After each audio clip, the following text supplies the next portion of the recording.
you. Good evening and welcome to the Bard Graduate Center.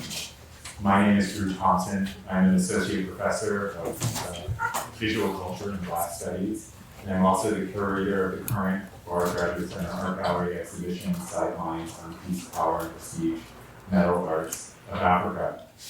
I have the distinct pleasure this evening of introducing tonight's guest, Jerome Ellis. Before I do so, I would like to give you some context and an introduction to the exhibition that's over in the art gallery, which I encourage all of you to go visit and see and to share with all of your friends. Sightlines on Peace, Power, and Prestige positions exhibition design at the center for display of African arts. As part of this effort is the question, how do you quite literally display historical and contemporary African art alongside one another? To help answer this inquiry, we engaged the art and design firm Atwood, run by Emmanuel Idmasu and Jen Wood. The result of these conversations and collaborations is a long wall made of blackened plywood that bisects the gallery spaces on the first 3 floors. Each bay features a platform of varying heights that allows for the display of metalworks, an understudied aspect of the African arts. On the walls are works by leading contemporary artists who work in relation to the African continent and the Black diaspora. These contemporary works come into view through the wall's plexiglass. One cannot see the historical without the contemporary, and vice versa. No stone is left unturned. The color of the walls are inspired by different colorations of metal and sites of mineral extraction.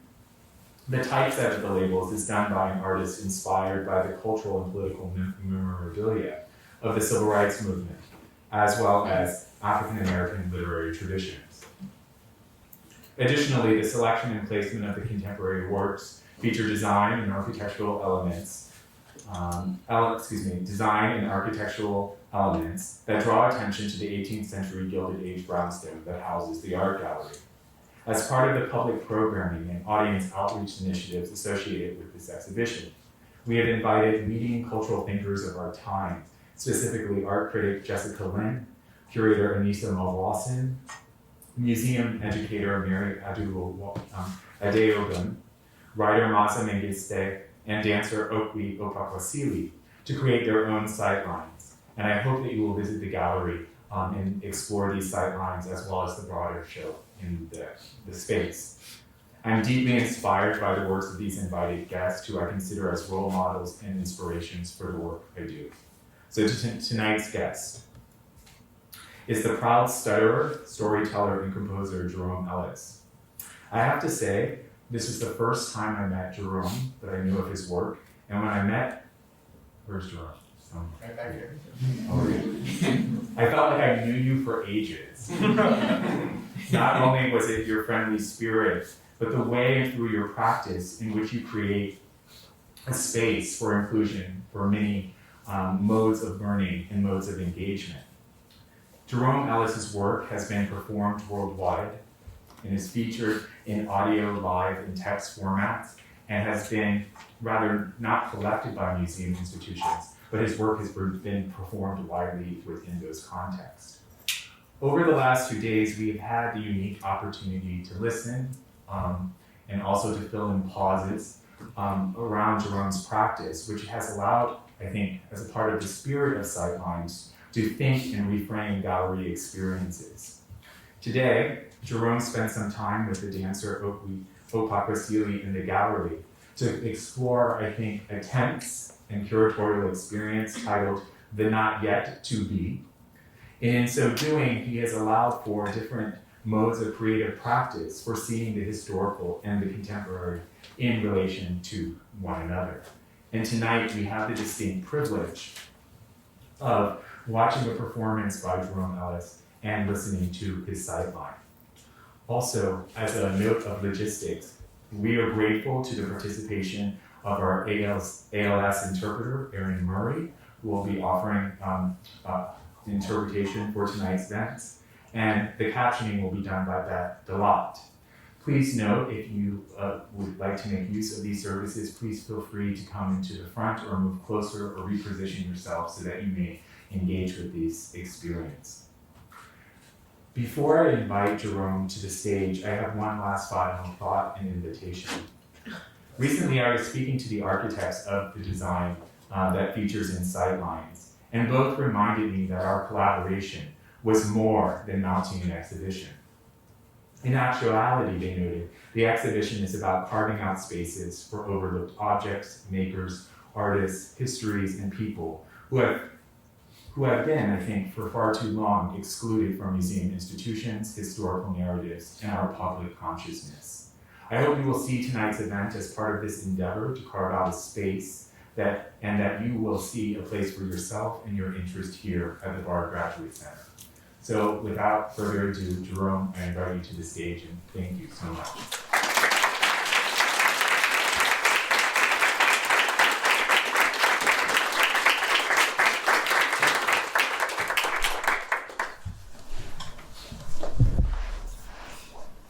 Hello, everybody. Thank you, Drew, so much for your very, very kind words and introduction. And I'm so happy to be here with you all today, this evening. I'm going to do something here with my saxophone I forgot to earlier.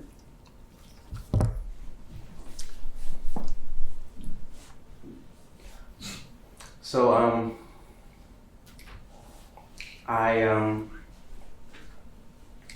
I will do a visual description of myself, and also, oh, thank you. Yes, thank you. And I'll do a visual description of what is on the screen here.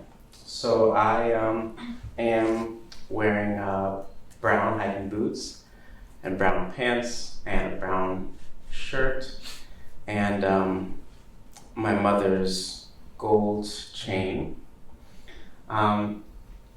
And I have black hair and a beard.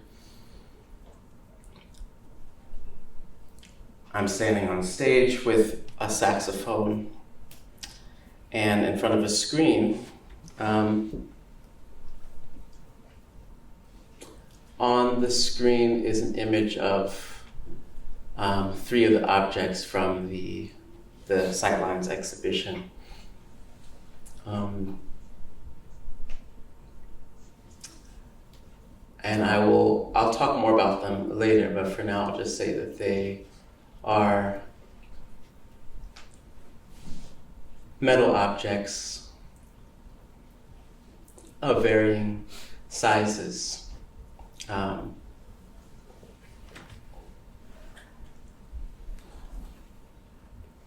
With faces on them. I want to encourage everyone to feel free to leave at any point, come back, and to, in general, be as you want to be, including you don't have to be silent. If you need to make any sound or move in any way, I encourage that. And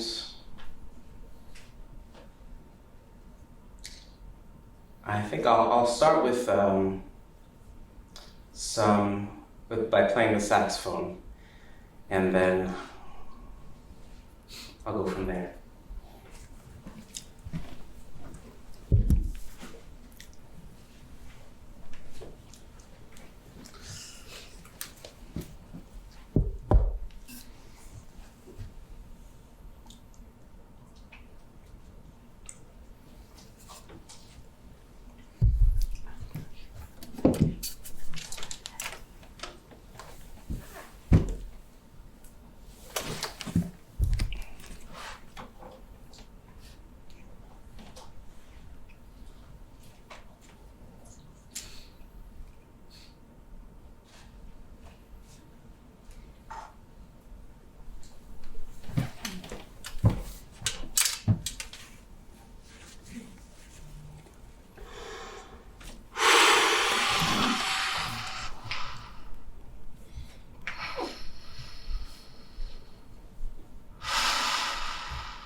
As Drew mentioned, today I had the joy to I'm spending the afternoon with the choreographer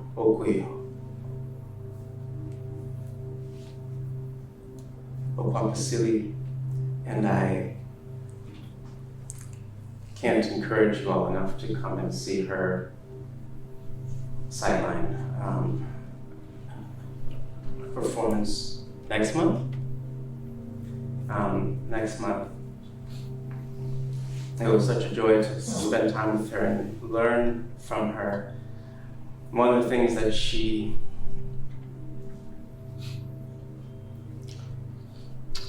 was teaching me about is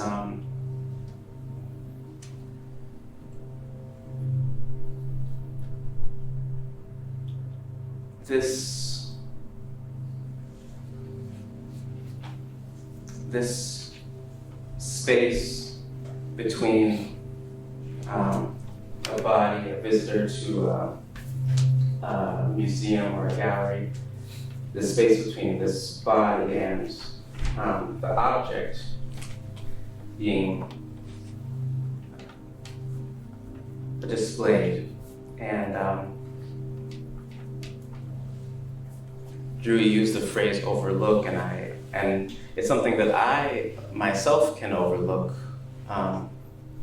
within myself, is that I sometimes I overlook and pass, I think, too quickly over the kind of approach to the object, especially when I don't know very much at all about the object that I am approaching. That often when I'm in a museum, that I often, I go straight to the caption without even looking at the object first. And something I try to have curiosity about in myself, and I try to not do that sometimes, and to invite myself to dwell more in this space before I know, because I feel like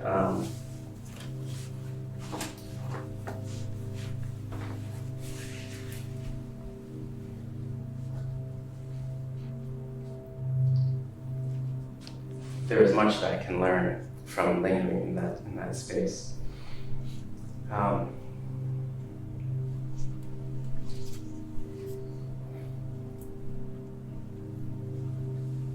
I find that music often helps me to linger.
The three objects on the screen are,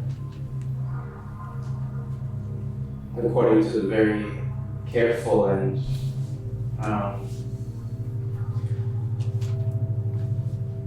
generous captions in the exhibition, they're made of brass or bronze or another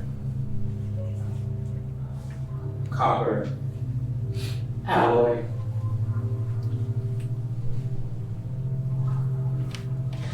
The saxophone too is made of brass.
in the early 16th century,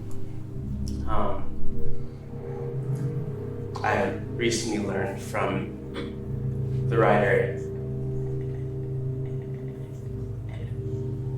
Emma DeBerry's book, Don't Touch My Hair, from 2019. She writes that in the early 16th century,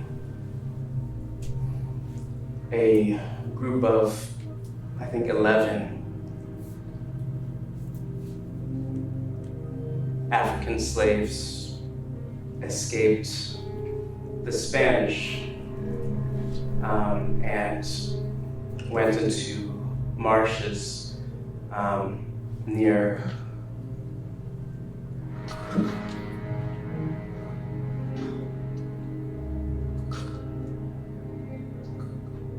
Cartagena in Colombia and established the first free African settlement in the Americas. It remains to this day. It's called San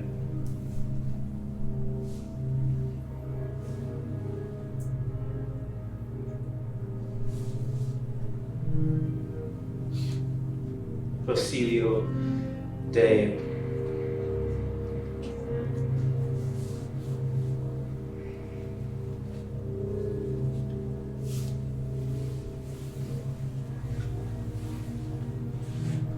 Palenque. And it was so successful that the Spanish never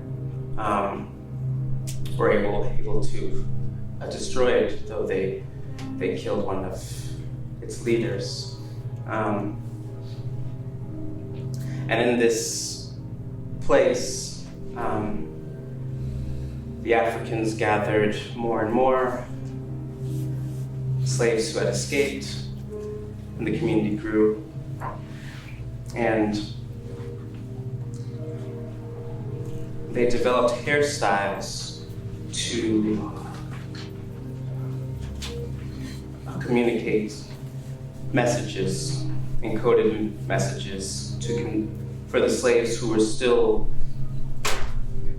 enslaved with the Spanish, so that they could know when to escape. There was one hairstyle called the Mother, and the message that it sent was that everything is ready, and that an escape is going to happen.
From where I'm standing, I see 3 bells.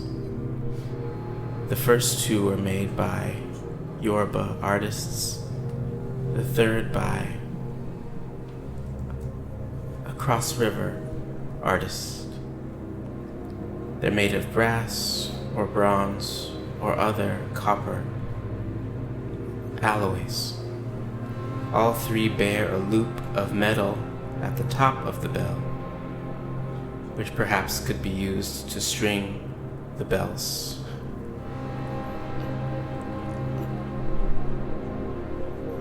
Together.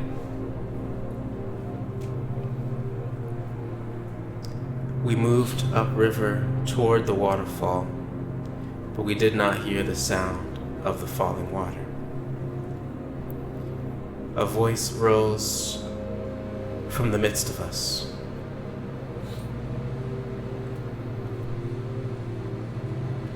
A bell is a home for a family of possible sounds.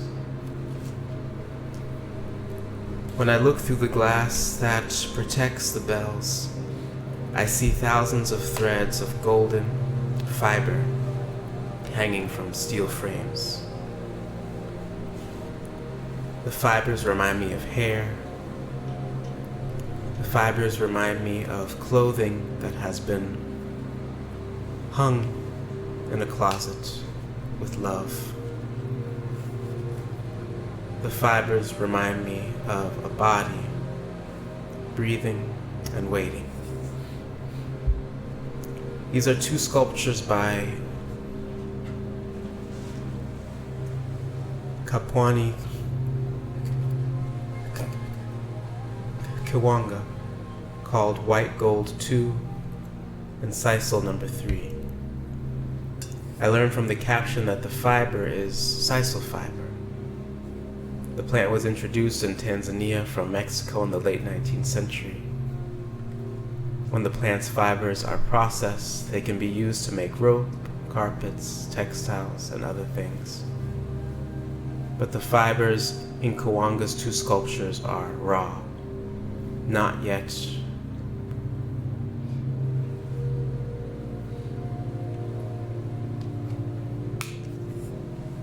processed. The bells and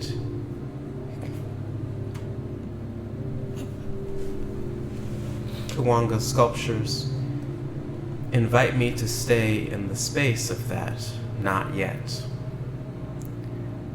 before the bell's sound has arrived, before the fiber has been processed further.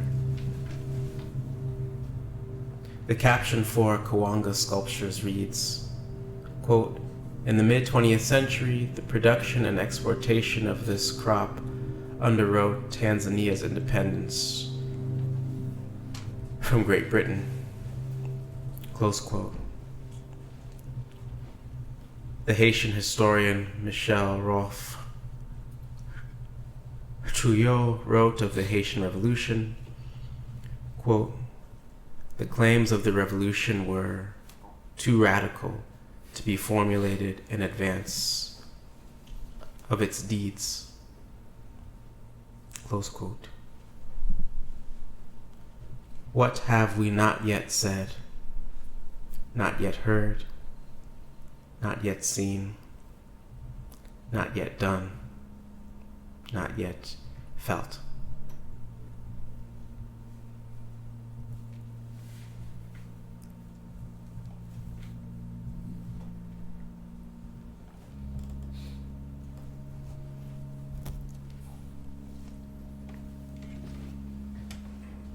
I want to thank so many people, including Aaron. Thank you for interpreting. And Beth, thank you for providing the captions. Drew, thank you for just the quite transformative for me a curation you've done on this exhibition, and for having me here. And Nadia and Jason and Andrew and Mary, thank you for all of your care and labor. And thank you to Emmanuel and Jen for the architecture, the exhibit. Laura as well. Hames for filming. Dorothy, Janelle, and Beatrix for all of your work. Alex, and there are many more. And I also have to thank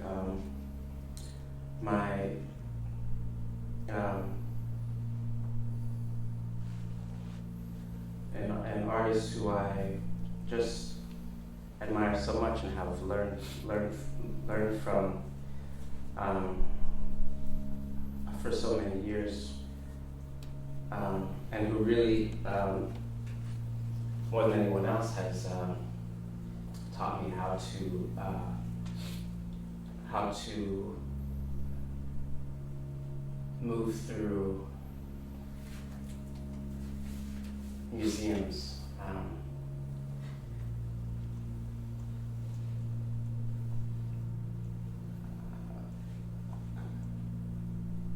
JJJJJerome of Monaco. I feel very lucky to have been friends with and collaborators for